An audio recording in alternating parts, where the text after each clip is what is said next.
द्रौपदीसी बंधू शोभे नारायण, भरजरी हा शालू दिला तिने फाडून. द्रौपदीसी बंधू शोभे नारायण.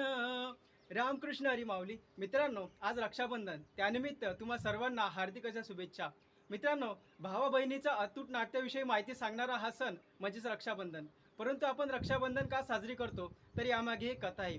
कथा अशी आहे की एकदा भगवान श्रीकृष्णांचं बोट कापलं असताना त्या ठिकाणी उभी असलेली द्रौपदी ही धावून आली आणि तिने कुठलाही विचार न करता आपल्या भरजरी वस्त्राचा, शालूचा पदर फाडला आणि तो जो चिंदी होती ते चिंदी भगवंताच्या बोटाला बांधली. आणि तेव्हापासूनच मग रक्षाबंधन हा सण साजरा केला जाऊ लागला.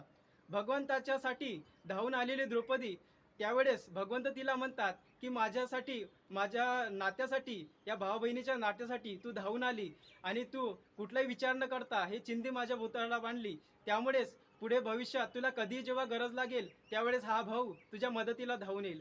आणि म्हणूनच मग ज्यावेळेस पुढे महाभारत घडलं त्यावेळेस भगवान श्रीकृष्ण हे तिच्या मदतीला धावून गेले आणि द्रौपदी वस्त्रहरणाच्या वेळेस तिची लज्जा राखली, तिची लाज राखली आणि भावा बहिणीच्या नात्याची सुद्धा लाज राखली.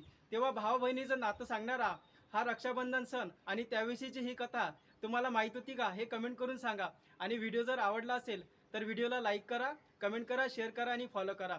त्याचप्रमाणे माझ्या मल्हार वेडा राहुल ह्या यूट्यूब चॅनलला सबस्क्राईब करा. भेटूया अशाच एका व्हिडिओमध्ये.